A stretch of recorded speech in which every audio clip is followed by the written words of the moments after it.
नमस्कार दोस्तों, स्वागत है आप सभी का हमारे YouTube चैनल पर। तो आज हम बात करेंगे डीएलएड एडमिशन 2025 लेटेस्ट अपडेट के बारे में।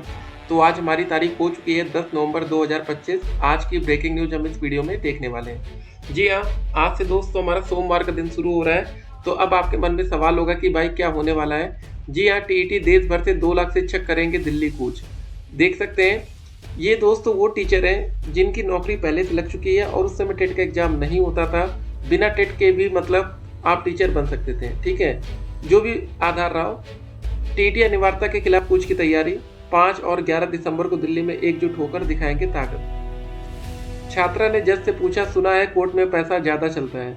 देख सकते हैं यहाँ पर गाजीपुर से अपडेट है। उसके बाद 250 पदों पर संविदा चालकों की होगी भर्ती। ठीक है, आप यहाँ पर देख सकते हैं सारी डिटेल्स आपको यहाँ पर दी गई है। अब आपके दोस्तों कमेंट्स का आंसर हम करेंगे डीएलएड एडमिशन 2025 को लेकर। जो भी दोस्तों आपके सवाल हैं आप हमसे कमेंट में पूछ सकते हैं। ठीक है, देखिए जो डीएलएड का एडमिशन होता है यहाँ पर भी आपको एक डीवी से होकर गुजरना पड़ता है, डॉक्यूमेंट वेरिफिकेशन। जैसे आपकी नौकरी लगती है वहाँ पर डीवी होता है, वैसे यहाँ एडमिशन में भी डीवी होता है। सर मेरा 196 नंबर है, जनरल कैटेगरी से हूँ और मेरे पास ईडब्ल्यूएस भी है, क्या मुझे गवर्नमेंट स्कूल मिल सकता है कि नहीं। देखिए एक बात आप समझ लीजिए, गवर्नमेंट कॉलेज में हर बार सीट खाली जाती है लास्ट में। ठीक है, भले एक ही सीट खाली क्यों ना जाए लेकिन जाती है। पता कर लीजिएगा 2024 में जो भी एडमिशन हुआ, आप जिस भी डाइट के अंतर्गत आते होंगे पता कर लीजिएगा वहाँ सीट खाली गई दिखने। हर जगह लगभग सीटें खाली जाती हैं, लेकिन आप लोग उसका फायदा उठा नहीं पाते। दिक्कत ये है ना, सीट खाली जा रही है, आपको फायदा तो मिलना चाहिए ना। क्या सर मैं एमएससी बॉटनी छोड़ के बीटीसी कर लूँ, मेरे लिए बेस्ट रहेगा कि क्या दोनों साथ में एमएससी प्लस बीटीसी करूंगी तो एडजस्ट नहीं हो पाएगा। देखिए एक बात आप समझ लीजिए, सिंपल सी बात है, डीएलएड बिल्कुल अलग चीज़ है। ठीक है, यहाँ पर टोटल आपको पहले सेमेस्टर में 8 सब्जेक्ट पढ़ने पड़ते हैं, दूसरे में 7, फिर 8 और फिर 8। और जो 8 सब्जेक्ट आपके होते हैं इनमें से आपका पेपर भी 3 दिन में खत्म होता है। पहले दिन आपका 2 पेपर होगा, दूसरे दिन 3, फिर तीसरे दिन 3। ठीक है, 3 दिन में आपका एग्जाम खत्म होगा। ये बात समझिए, ऐसा ही प्रोसेस हर बार डीएलएड में आपको देखने को मिलेगा। ठीक है, तो अगर आप एडजस्ट कर सके तो ठीक है, लेकिन एक साथ 2 कोर्स आप कर नहीं सकते, एक प्राइवेट और एक रेगुलर बेसिस पर होना चाहिए। 12th पास पर डीएलएड नहीं हो सकता है, फिलहाल यूपी में नहीं हो सकता है, अदर स्टेट में हो रहा होगा लेकिन यूपी में। सर मेरा 229 से प्रयागराज में गवर्नमेंट कॉलेज मिल जाएगा, प्रयागराज डाइट की बात हो रही है। ठीक है, मिल सकता है लेकिन आपको अंतिम तक वेट करना पड़ेगा। देखिए 2 डाइट ऐसे ना, 2 क्या 3 डाइट। एक तो आपका लखनऊ हो गया फर्स्ट नंबर, सेकेंड नंबर पर आपका प्रयागराज डाइट हो गया और तीसरे नंबर पर वाराणसी डाइट। ये 3 जगह दोस्तों थोड़ा सा मतलब ना भीड़ ज़्यादा रहती है डाइट पाने के चक्कर में। ठीक है, लेकिन अगर आप बात करेंगे सबसे अच्छे डाइट कॉलेज की, प्रयागराज या लखनऊ, देखिए प्रयागराज में हमारा पीएनपी है। ठीक है, इसलिए बच्चे प्रयागराज की तरफ ज़्यादा जाते हैं। लखनऊ में भी है ठीक ठाक। तो ये 2 डाइट हमारे सबसे बेस्ट रहता है। बाकी देखिए हर डाइट की वैल्यू उतनी ही है। एक बात याद रखिएगा, ये मत सोचिएगा कि प्राइवेट कॉलेज की वैल्यू कम है। अब ऐसा नहीं होता आज की डेट में। आप चाहे डाइट से बीटीसी करें, ठीक है, चाहे आप प्राइवेट कॉलेज से करें, बाकी आगे प्रोसेस वही होना है। डाइट में आपको रेगुलर जाना पड़ता है, प्राइवेट में एडजस्ट हो जाता है। गाजीपुर एडमिशन लेंगे तो वहाँ टीचिंग इंटर्नशिप के लिए जाना होगा या पैसे से काम हो जाएगा। देखिए गाजीपुर में आप लेंगे तो गाजीपुर में ही टीचिंग लगेगी। आपकी जान पहचान है तो सब कुछ हो जाएगा, नहीं है तो आपको 30 दिन जाकर पढ़ाना पड़ेगा। सर जी मैंने बीएससी किया है, मैं डीएलएड कर सकती हूँ, बिल्कुल कर सकते हैं। सर मैं ओबीसी से हूँ, मेरे 219 नंबर बन रहे हैं। ठीक है, देखिए यही बात है, ये सब स्टार्टिंग फेज में आपको 220 नंबर तक डाइट आपको मिलने वाला ही नहीं। ठीक है, लास्ट में जो सीटें खाली रहती हैं उसमें मिलता है। सर रजिस्ट्रेशन कब से होगा, प्लीज रिप्लाई।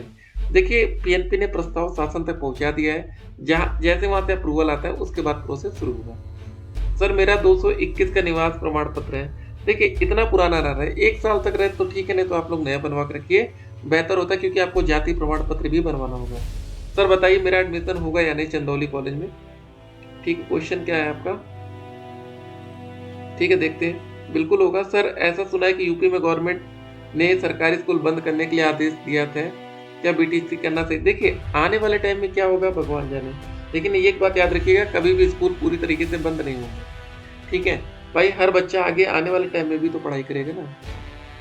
ग्रेजुएशन की, ठीक है, इम्पोर्टेंट है क्या डीएलएड में। सर मेरे पास नहीं है, मैंने 2020 में ग्रेजुएशन किया था, तो क्या प्राइवेट कॉलेज में, ठीक है, सीएलसी के बिना एडमिशन नहीं होगा। ठीक है, इसका मतलब क्या है। देखिए ग्रेजुएशन की इम्पोर्टेंट सिंपल सी बात आप समझ लीजिए, यहाँ पर डीएलएड ग्रेजुएशन बेस पर ही होता है और मिनिमम 50% आपके ग्रेजुएशन में होने चाहिए जनरल कैटेगरी से, आरक्षित वर्ग में 45%। ठीक है, अगर आपकी गैपिंग आ रही है तो दिक्कत नहीं है, फिलहाल आप लोग फॉर्म डाल सकते हैं। सर मेरा 198 ओबीसी कैटेगरी से गवर्नमेंट कॉलेज मिल जाएगा, अगर सीट बचती तो मिल जाएगा। सर 12 वाले लोग लखनऊ में गवर्नमेंट कॉलेज ले सकते हैं क्या? ठीक है, बिल्कुल। देखिए 12 से मतलब नहीं है, आप यूपी में कहीं पर भी रहते हो, आपको लखनऊ प्रयागराज डायरेक्ट मिल जाएगा। सिंपल सी बात है, मेरिट का बेस है, मेरिट अगर आपकी अच्छी है तो कहीं भी आप डायरेक्ट ले सकते हैं। लेकिन आप ये सोचिए कि आपको लखनऊ में रेगुलर क्लासेस करनी पड़ेगी। ठीक है, ये सोचना पड़ेगा आपको ना कि क्या आप रेगुलर क्लासेस कर पाएंगे, आना जाना रोज, या कैसे क्या करना है, ये भी आपको ध्यान देना। बच्चे डाइट में एडमिशन क्यों लेते हैं? सिंपल सी बात समझ लीजिए, डाइट में फीस होती है 10,200 रुपये, प्राइवेट कॉलेज की फीस होती है 41,000। ठीक है, 41,000 ज़्यादा पैसा लगता है, डाइट में कम लगता है, तो बच्चे सोचते हैं डाइट की तरफ हम चले। बाकी पढ़ाई लगभग उतनी दोनों जगह होती है। सर फॉर्म भरते टाइम क्या उसमें प्राइवेट और गवर्नमेंट कॉलेज चॉइस करने के लिए दिया रहेगा अगर मेरिट अच्छी होगी तो? हाँ बिल्कुल, फॉर्म भरते समय ये काउंसलिंग में प्रोसेस होता है। अगला क्वेश्चन देखते हैं। सर 202 नंबर एसटी कैटेगरी आ रहा है, बनारस के लिए गवर्नमेंट कॉलेज मिल जाएगा? देखिए एसटी कैटेगरी है ना, तो आपका चांस बनेगा। सर मेरा 226 बन रहा है ओबीसी, अगर गवर्नमेंट कॉलेज डाला उसमें नहीं हुआ तो प्राइवेट कॉलेज मिल जाएगा? में हो जाएगा, बिल्कुल हो जाएगा, लेकिन आप लोग थोड़ा वेट करिएगा। ठीक है, 226 अच्छे नंबर होते हैं, फर्स्ट राउंड में नहीं मिला तो सेकंड में मिल सकता है। सर मेरा 238 नंबर जनरल कैटेगरी से, जी हाँ आराम से आपको डायरेक्ट कॉलेज मिल जाएगा।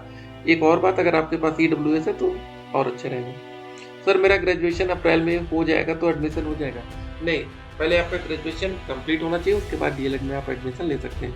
सर जैसे हम मथुरा डिस्ट्रिक्ट या ठीक है जो भी है कॉलेज फिल करेंगे तो टीचिंग के लिए कहाँ जाना होगा? देखिए जहाँ से आप डीएलएड करेंगे जिस भी जिले से, तो वही आपकी टीचिंग लगेगी। सर रजिस्ट्रेशन कब से होंगे?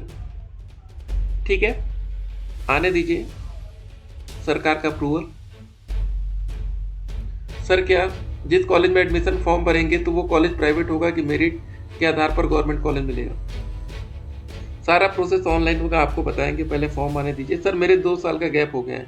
ठीक है, चलिए वो कॉलेज वाले आपको बताएंगे, इसकी जरूरत नहीं होती। स्टार्टिंग में आप सिर्फ हाई स्कूल, 12वीं क्लास, ग्रेजुएशन का रिजल्ट रखिए अपने पास, कास्ट सर्टिफिकेट, ठीक है, जाति प्रमाण पत्र और निवास, इतनी 5 चीजें तो एकदम प्रियोरिटी पर रखिए। सर अगर हमें प्राइवेट कॉलेज में एडमिशन मिल जाए तो क्या इसमें स्कॉलरशिप मिल जाएगी कि नहीं? स्कॉलरशिप की दोस्तों कहीं गारंटी नहीं होती, चाहे गवर्नमेंट हो चाहे प्राइवेट हो। सर मेरा टोटल 215 बन रहा है। ठीक है, एससी कैटेगरी में आगरा डायरेक्ट मिल सकता है? जी हाँ, एससी में चांस बनेगा। सर मेरा टोटल 179 ही है, क्या मुझे प्राइवेट कॉलेज मिल जाएगा? जी हाँ। सर क्या डेली क्लासेस अटेंड करनी पड़ेगी 2 साल तक? बता दीजिए। देखिए 2 साल का प्रोसेस ये है, अगर आपका डायरेक्ट में एडमिशन होता है तो आपकी 4 बार टीचिंग लगेगी 30-30 दिन की, 30 दिन 30 दिन 30 और 30। अब अगर आप टीचिंग में कभी नहीं जाते, मैनेज करा लेते, जान पहचान है आपकी, तो आप नहीं जाए, कोई दिक्कत नहीं। ठीक है, नहीं तो अगर आप डायरेक्ट में से जाएंगे तो आपको 2 साल तक क्लास तो करनी पड़ेगी ना, जब भी कॉलेज खुलेगा। एटलीस्ट 75% की अटेंडेंस आपके पास होनी चाहिए। सर हम सीबीएसई बोर्ड से हूँ, हमारा 10th में 6 सब्जेक्ट था, एक एडिशनल सब्जेक्ट कंप्यूटर था और हमने 5 सब्जेक्ट का नंबर काउंट किया था। देखिए आपका जैसे मेरिट बनता था आपका हाई स्कूल में, वैसा ही बनाना, कुछ यहाँ दिमाग नहीं लगाना। ठीक है, उस समय अगर आपके 80% बने थे तो 80% आज भी रहेंगे। डीएलएड से ऐसा कुछ नहीं है ना, जो प्रोसेस आप पहले फॉलो किए थे वही अभी भी करना। ठीक है, बाकी दोस्तों जो भी अपडेट्स आती है अपडेट हम आप तक पहुँचाएंगे। आप लोग कमेंट करिए, आपका कोई डाउट है तो उसका आंसर किया जाएगा। एक बात याद रखिएगा, सरकारी वर्सेस प्राइवेट में, डाइट कॉलेज में आपको रेगुलर क्लासेस करनी पड़ेगी, प्राइवेट में आप मैनेज करवा पाएंगे। ठीक है, डाइट में आपका कोई जुगाड़ नहीं चलेगा क्लासेस को लेकर। एटलीस्ट अटेंडेंस बहुत इंपॉर्टेंट होता है डाइट में। प्रैक्टिकल में नंबर कम मिल जाते हैं अगर आपकी अटेंडेंस सही नहीं है या फाइल आप सही नहीं बना पाते, तो कुछ बातें ध्यान में रखेंगे। ठीक है, नहीं तो बहुत से बच्चे बाद में परेशान होते हैं कि सर इससे अच्छा हम प्राइवेट कॉलेज ले लेते हैं। ठीक है, ये सब बातें आप पहले से जानेंगे तो बहुत ही अच्छा रहने वाला है। बाकी जो भी दोस्तों अपडेट आएगी, अपडेट हम आप तक पहुंचाएंगे। सोशल मीडिया की तमाम अफवाह से बच के रहिएगा। फॉर्म भरने की फीस 700 रुपये रहेगी।